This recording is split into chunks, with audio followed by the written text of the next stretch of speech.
so I'm going to ask one more question on behalf of the people who generated questions, and then everybody else can ask their own questions. So, being the chair of the Cuyahoga County Democratic Party sounds to me like it's a pretty full-time job, but you already have a full-time job. And so how are you going to balance these two responsibilities?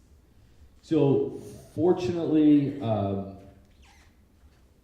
I've always worked 70 to 80 hours a week. And I hope that I can do that for a couple more years anyways. I'm pretty, kind of an Energizer bunny.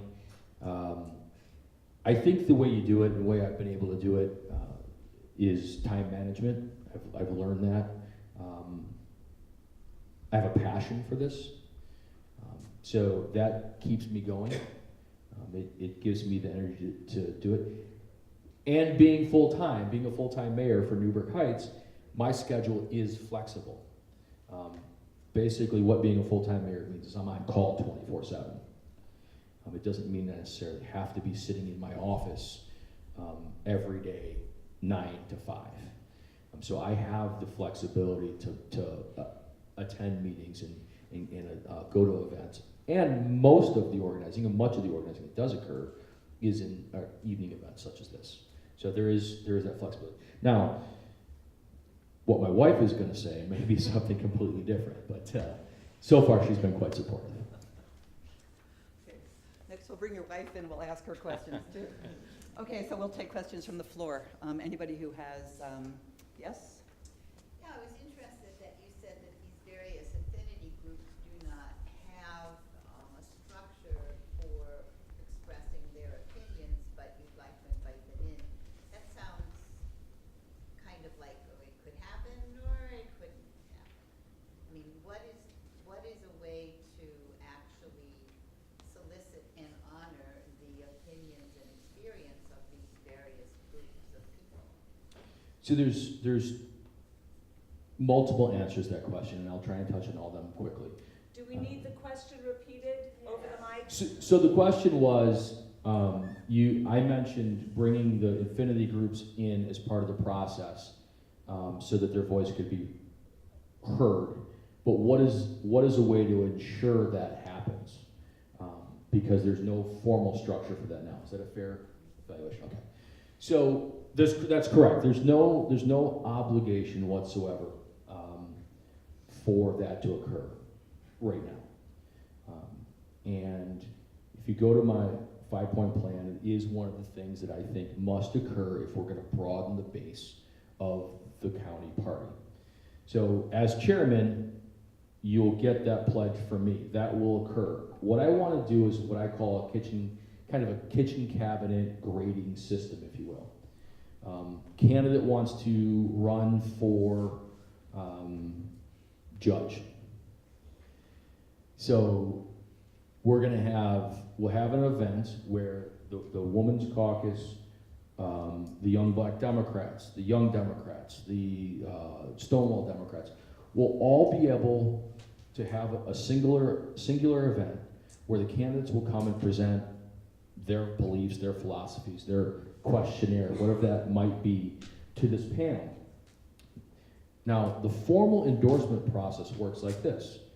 The ward leaders have a screening meeting where we get together after candidates have filled out a questionnaire. We get together, we hear the candidates speak, and then we make a recommendation to the executive committee of the county party. And we ask them tough questions of those candidates when they come before us. This is true. This is true. Just ask Mike Astrap, who last time who switched parties, went from Republican to Democrat to run for judge, and he had a real rough time with that, with us ward leaders. In any event, so what this kitchen cabinet would do would provide a scorecard, a grading card, to us as ward leaders. It's non-binding. There's nothing in our bylaws right now that says that we have to follow that. But at least we would know that candidate A represented the values and the beliefs of, say, the Stonewall Democrats, or Indivisible, or whatever other organization or entity that is kind of considered an affinity group. Now, the issue with the affinity groups is those are kind of defined by the DNC. So they're not like just anybody wants to be an affinity group gets to be. They're sanctioned. But that is one way, as I understand it, that we would be able to add and give them voice as created on the front end. Now, I don't know what my opponent's plans for that are, but those are my ways. Now, my way of doing that. The next step would be change the bylaws. That's a possibility as well, and that's a process in and of itself. I'm going to diverge from the question a little bit, because I think what we really should consider doing as well is the next chairperson should be traveling the country and finding out what models work and what good ideas we can take from other models around the country and copy them, utilize them here. We don't have a monopoly on all the great ideas. So if we can get some good ideas about how to engage the activist groups or get our precinct people engaged again, then we should do that. Just a quick question of fact: how many ward leaders are there when you have this get together and you're? Well, it depends on how many show up. How many show up? So there are, off the top of my head, because there's a bunch of vacancies right now too, I think there are about 46 ward leaders, 44, something like that, total. In Cuyahoga County, city leaders. Well, there's city leaders, ward leaders. Like Cleveland's got 17, because it's one for each ward. I have 5 communities in mine. Shaker's got 1, and it's based on an equation of 400 Democrats per precinct. It's a mathematical equation. Determines Based on your population. right your population of voting Democrats, right? Okay, other questions? Judy? Hi. I actually have 2 questions. I hope that's okay. First of all, I want to ask you, I understand that you've been endorsed by the Cuyahoga County Progressive Caucus, and you were active, very active, with Bernie Sanders' campaign.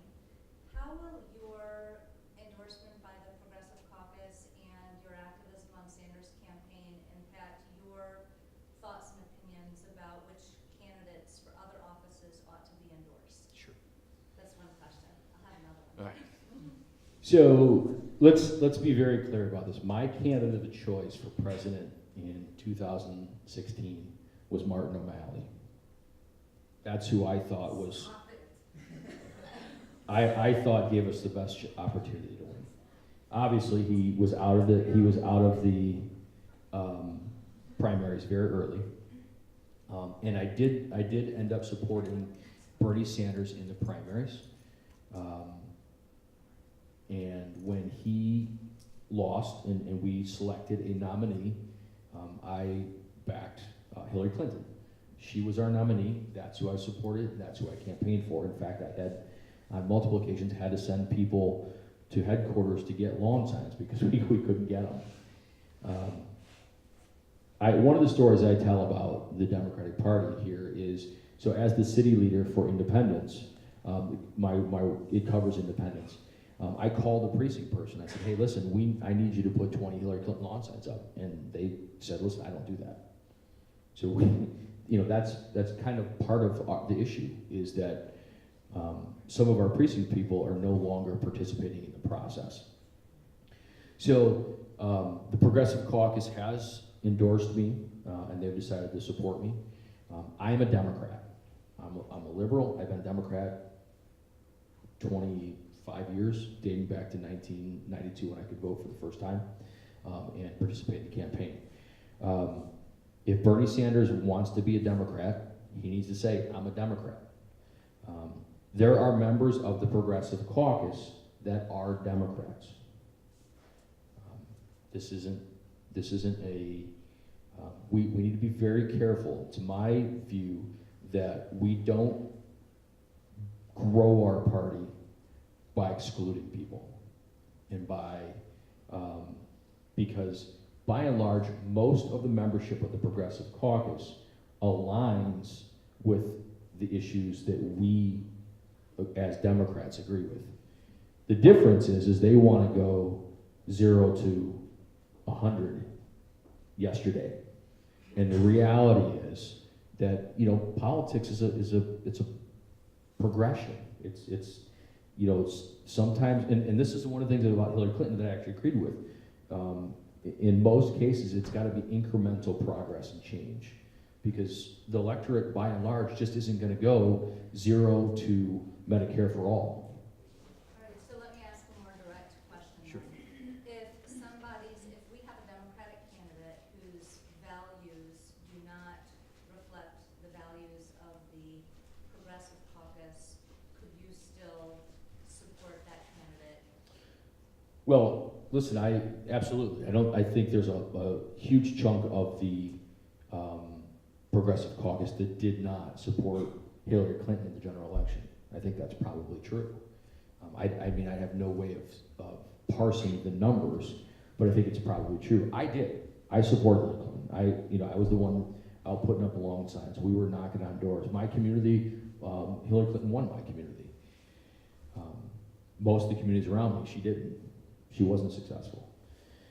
So the answer to the question is yes, because A, I'm a Democrat, and B, as chairman of the party, it's not my job to define the politics of each individual candidate. It's my job to make sure the process is transparent and fair. And if the people that are charged with making and determining who those endorsements are decide it's going to be, let's say it's Hillary Clinton because that's how it played out, then it's my job to support that candidate. I wasn't a big fan of Ted Strickland, but I supported him because my particular litmus test issue is gun rights, the Second Amendment. I think we need to reevaluate what that means to our society. But I did support Ted Strickland. So the answer to your question is yes. Okay, and could you indulge me one other question? Okay. That's right. Well, the second was a clarification. You have the roll. Go ahead. You're on the road. Thank you, Go I ahead. appreciate it. I come from a mixed race family, so I'm very, very concerned about the engagement of minorities in our democratic process. And I am deeply, deeply concerned that, and forgive me because I realize I'm a white person speaking about a minority issue, but this is my family too. I'm really concerned that as I speak with other members of the minority community, that, let me just be real blunt, black people feel like their vote doesn't count. And we have a large minority community who have a real important interests at stake in getting Democrats in office who support, democratic values of actually caring about other people.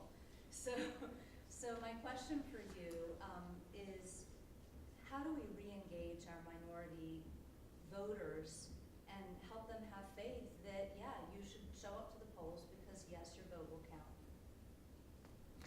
Well, this might not be the kind of the recruitment that you were expecting to hear, but I'm married to a minority, and I have 3 children that are minorities. So how do we do that? We need to make an effort.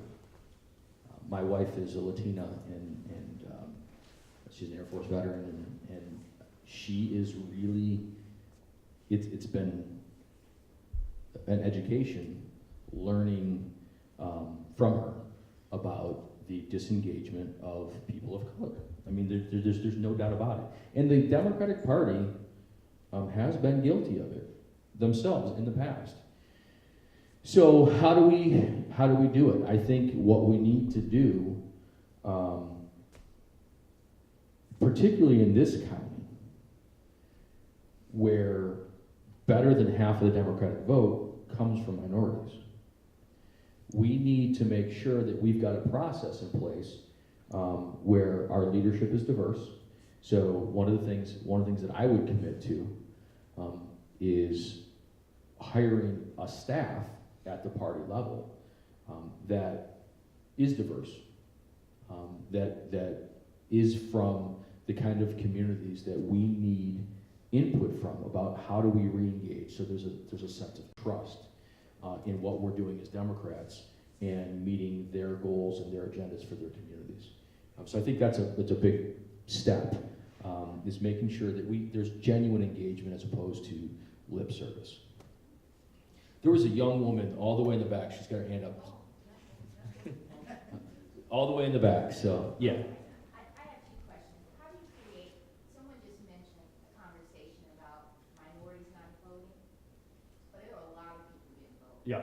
And so how do we create the honest conversation about who voted, who didn't vote, because African American women voted, Yeah. you know, nationally, more than white women. And so the question I ask, how can we engage, there's some hard conversations you need to have around race, number one. Mhm. And so that's my first question. And then my second question is, part of why people didn't vote, black, white, is the message. The Democratic Party hasn't had a message that engaged people. So what message are we gonna, you know, we had people who voted for Obama because the data showed, but they voted for Trump. Whether we liked him or not, Trump stayed on message. Yeah. And so the question I'm asking as a party, what message are we gonna create? So I think that's the real that's the real debate that's being waged nationwide within the Democratic Party. What are our core values? What is it that we rally around in principles that don't trickle down, but are based on building up? And so that's the question. You know, what are our values? What are our values, and why are we not articulating those? We can't be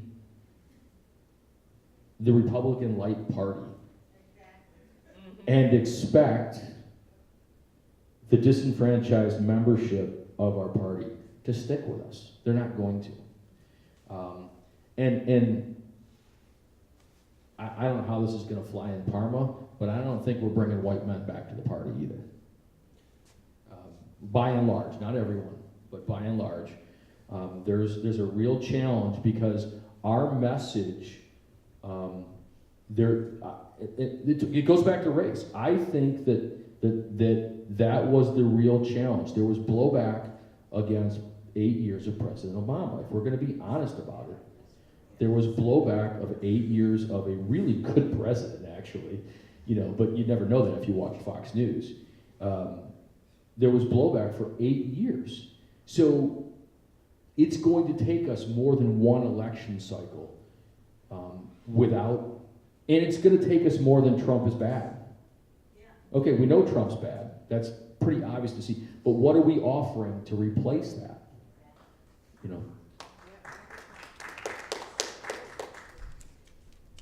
Jane.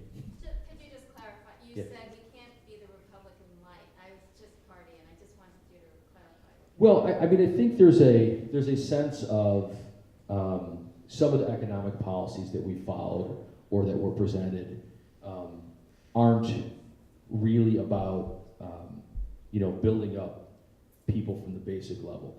Our tax plans, although they're a little better than what some of the Republicans have proposed, they're not really. They're still kind of trickle down light. We can do a better job of. Our candidates for presidents should be pushing things like the earned income tax credit and how those benefit, and direct tax breaks for the basic the working people in this country. And I'm not saying that Hillary Clinton didn't or Bernie Sanders did or didn't, but by and large we have a history of quite a few years now where things like deregulation have hurt everyday people. And we've been, to some extent, the Democrats have been complicit in some of those decisions. So for whatever reason at the time, you know, those issues are coming home to roost. I mean, is that the kind of clarification, or? I mean, Yeah, I just wanted to know what you meant when you said it. yeah, I mean, I think that there have been times where we've been able to take a position, or we should have taken a position that's contrary to what the Republicans have presented, and we haven't. And there's probably dozens of those, but by and large, I think that's the real sense, or the real concern.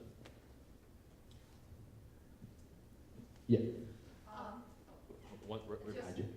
Aside, I've worked in Maryland for 20 years, so I just like, the Markham Valley thing is like, I know a lot of people that agree with you, because my family's there, but there's just such an outlier.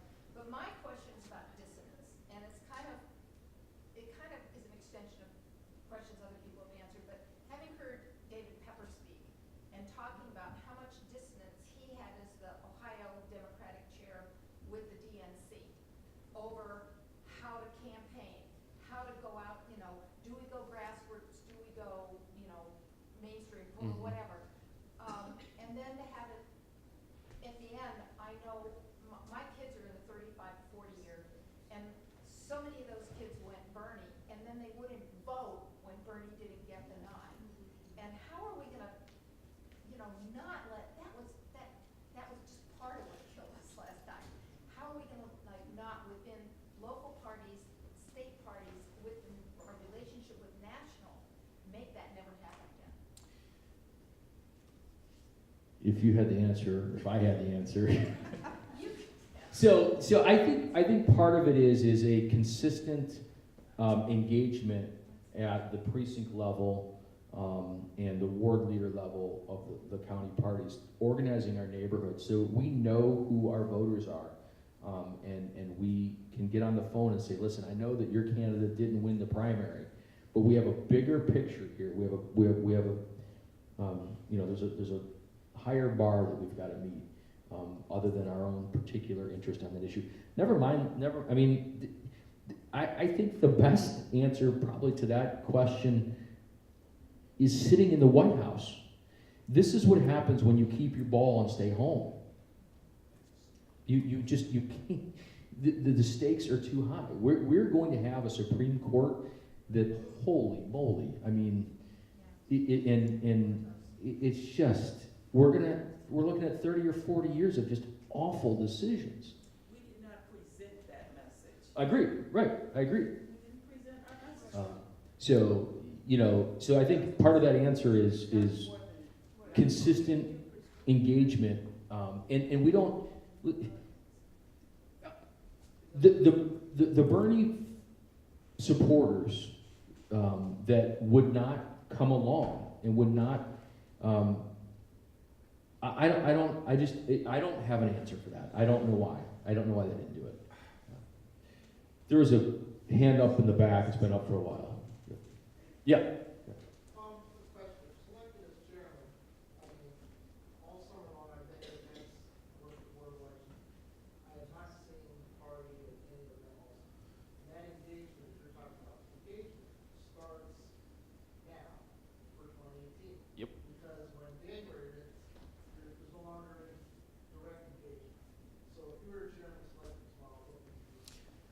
So the question is the gentleman said that he doesn't see the party engaged around the county at all year long. Well, it's funny you mention that, and this was not a setup, but in my 5-point plan, one of those points is to create a cadre of regional individuals whose job it is to be at functions, to be at events, fundraisers, supporting our Democratic candidates, supporting our organizations, attending these kind of meetings that aren't necessarily Democratic Party sanctioned meetings, but where they are the events where people go to organize and to campaign and to create and push an agenda.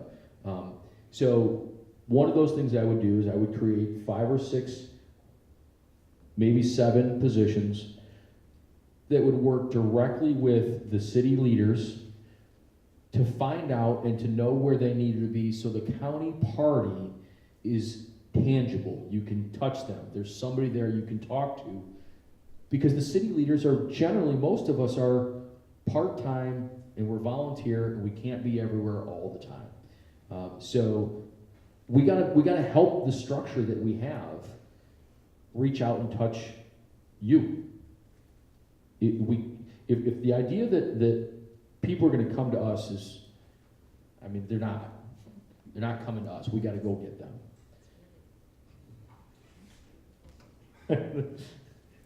Let's start here and then we'll work. It'll all be approved, so. Go ahead. You talked about transparency and messaging and that sort of thing. How can Cuyahoga County, if it's that critical, deal with the messaging, the words that people are using?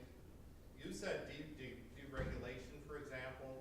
I mean, there's ideas like gun rights and tax reform, which are really loaded terms that get into people's brains and they warp the way that they think about things.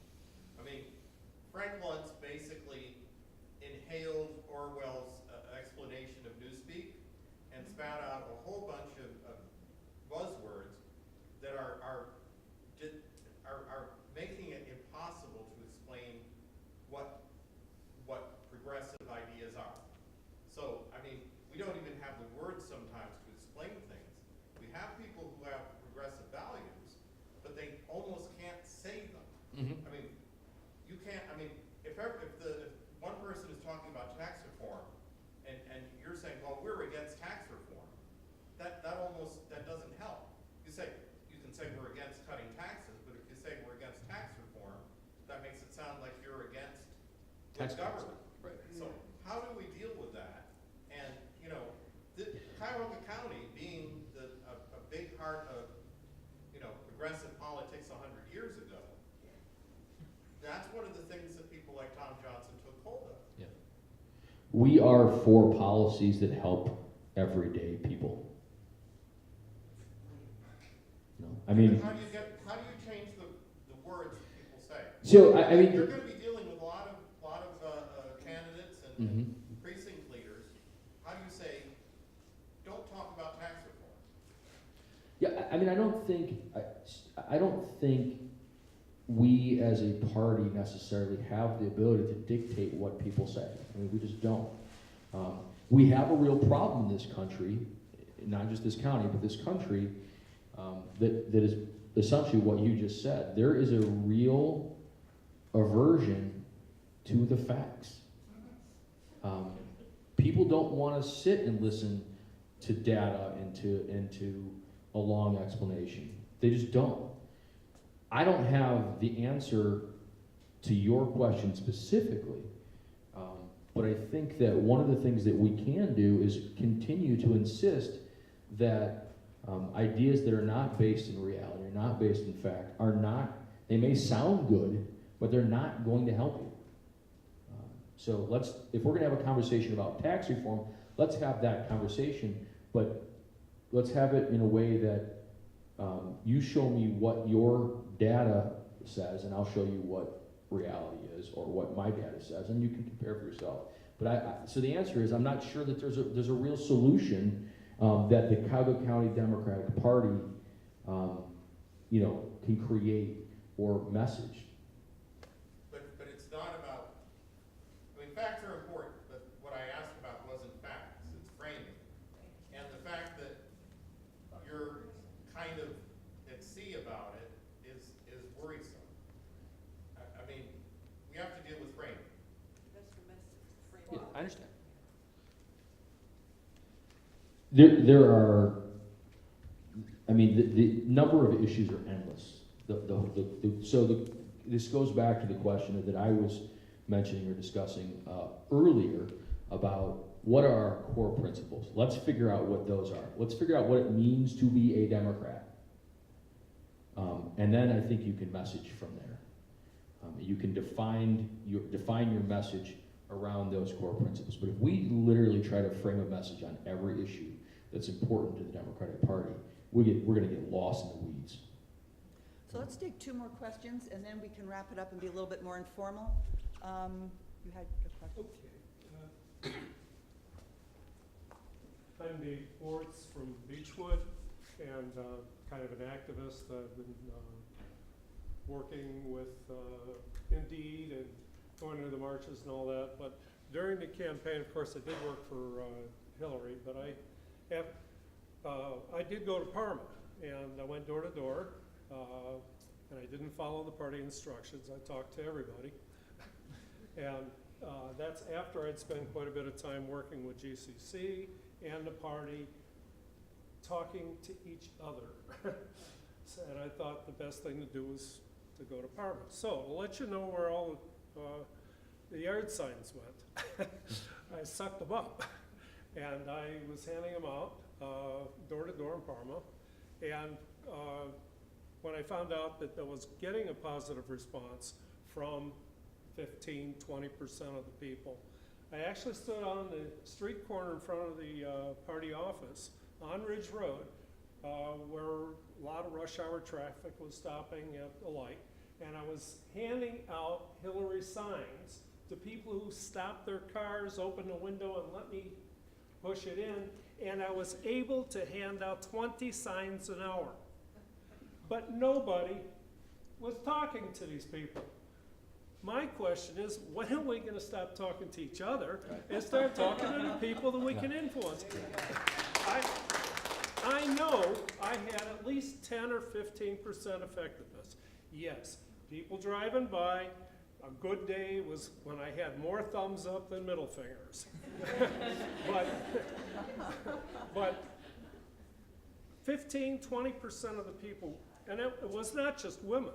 Yes, I had women tell me, I'd like to have you put a sign in front of the house, but my boyfriend owns the house.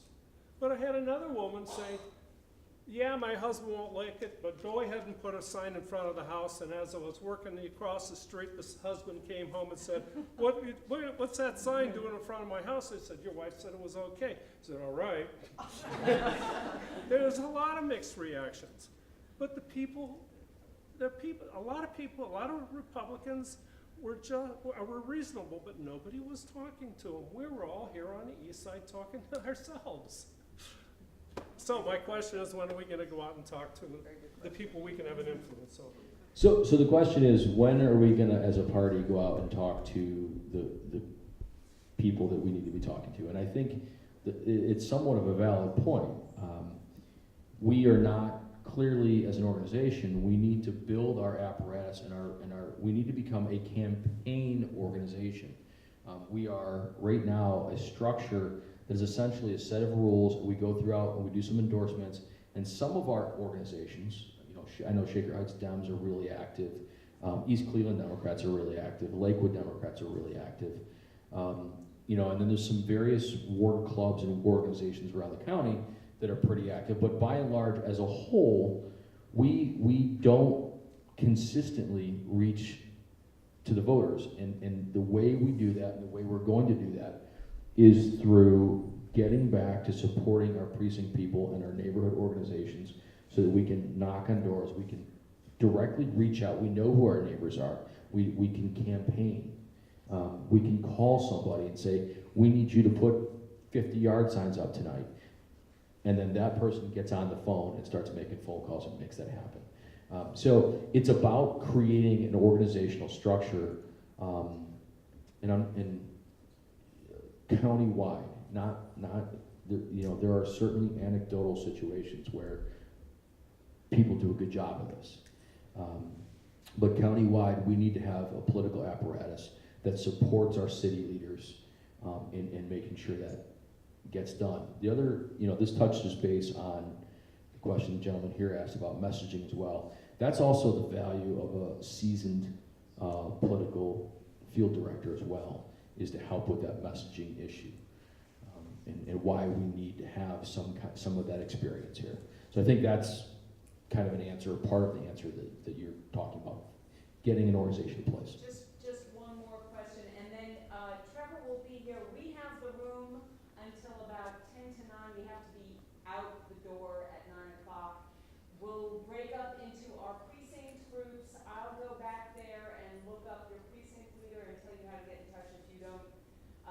know already. And Lisa will know. Yes, please come talk to me, because City leader. it is my job as a city leader Yes. to find out who is interested in being a precinct committee. Or person. just talking Okay. to their And getting precinct committee information, person. Yes. all of that. Okay, Okay. that's why I'm here tonight. We Okay. do have a structure. I do want to say that. Yeah. We have a structure in place, and we need to strengthen that structure. So, please, that's my job. So And please last help me. general question for everybody, and then we'll break up into small groups. Trevor? Do this to me. Somebody who hasn't spoken yet? So, there's a young lady with a pinkish shirt on. Yeah. So, I'm a political scientist. I teach at John Carroll, and I've been the advisor of the Young Times there, and it's just a really small, urgent group. But we've tried to reach out to every possible Democratic organization in the city and gotten zero response. And the young the millennials, like the 18 to 21, we know that their affiliations become fixed, and we need to motivate and utilize that the youth.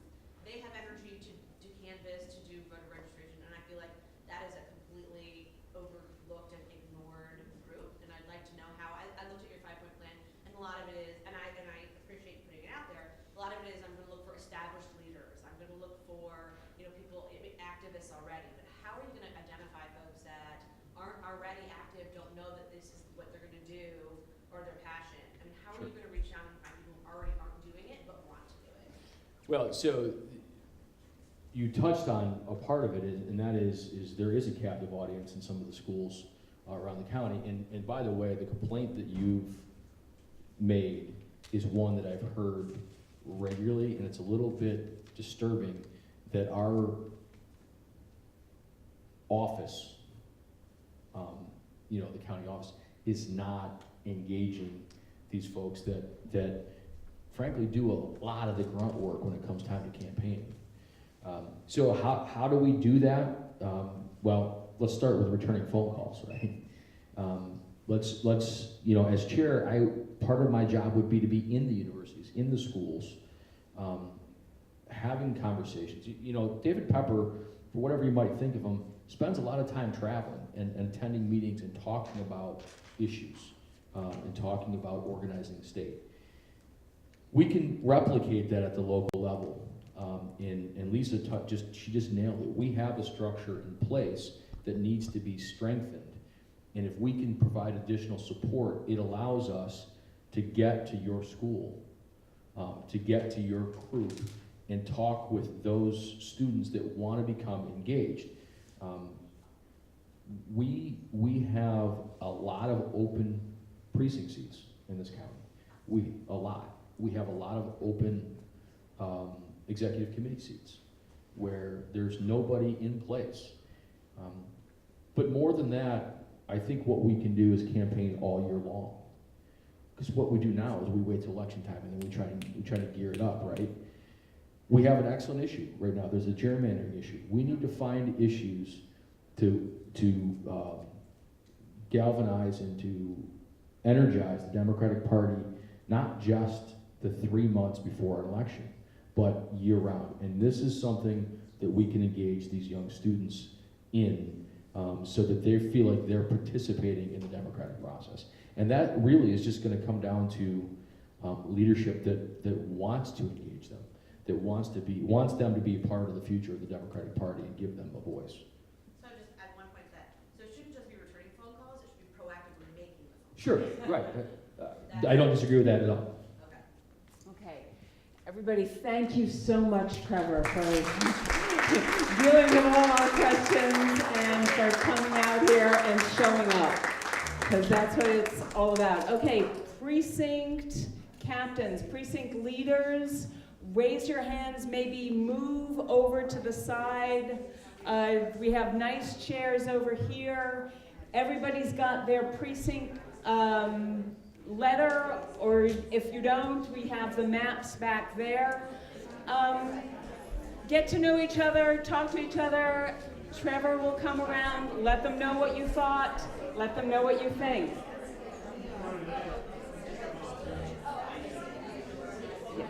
And Those of you who found this interesting, we are going to have the other candidate for Cuyahoga County Democratic Party Chair, Chantel Brown. That date has not been set, but if you put your email onto the list, I will send you an email and I will let you know when that is happening. Thank you so much, everybody.